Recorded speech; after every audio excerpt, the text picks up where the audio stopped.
नमस्कार, जय शिवराय. मी चंद्रकांत वारगडे. आज आपण या ठिकाणी पुणे जिल्ह्यातील एका महसूल अधिकाऱ्याच्या विषयी या ठिकाणी चर्चा करणार आहोत. खऱ्या अर्थानं महसूल खातं एखादा चुकीचं काम करणाऱ्या अधिकाऱ्याला कसं पाठीशी घालतो त्या संदर्भात आपण या ठिकाणी बोलणार आहोत. आपल्या पुणे जिल्ह्याचे तत्कालीन भूमी अभिलेख अधीक्षक सूर्यकांतजी मोरे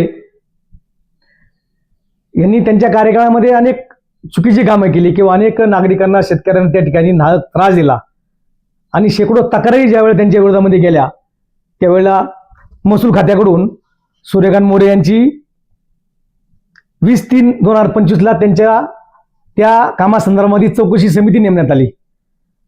चौकशी समिती नेमल्यानंतर त्यांची चौकशी सुरू झाली आणि त्याच महाराष्ट्र सरकारच्या महसूल खात्याने 3/4/2025 म्हणजे साधारण 20 दिवसामध्ये त्यांचं प्रमोशन केलं. ज्यावेळेला एखाद्या अधिकाऱ्याची चौकशी चालू आहे त्यावेळेला त्यांचं प्रमोशन करणं योग्य आहे का, हा माझा प्रश्न पहिल्यांदा त्या ठिकाणी त्या महसूल विभागाला आहे. त्यानंतर 13/5/2025 त्या ठिकाणी जी चौकशी समिती नेमली होती त्या चौकशी समितीच्या माध्यमातून एक 2,500 पानाचा अहवाल त्या ठिकाणी महाराष्ट्र सरकारला महसूल विभागाला देण्यात आला आणि 5/9/2025 सूर्यकांत मोरे यांचं निलंबन झालं.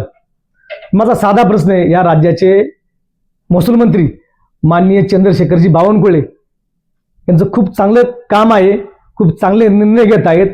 त्यांच्याकडे या राज्याचा शेतकरी असेल किंवा या राज्याचा सर्वसामान्य नागरिक असेल तो खूप आशेने पाहत आहे की त्यांनी या ठिकाणी शेतकऱ्यांसंदर्भात मोजणीचे विषय असतील किंवा पाणंद रस्ते असतील, शिवरस्ते असतील, असे अनेक विषय त्या ठिकाणी चांगले निर्णय त्या ठिकाणी घेतले आहेत आणि त्याची अंमलबजावणी आता कुठेतरी सुरू झाली आहे. त्यामुळं माझी मंत्री महोदयांना विनंती आहे की असा कारभार करणाऱ्या अधिकाऱ्याला आपण पाठीशी घालणार आहात का?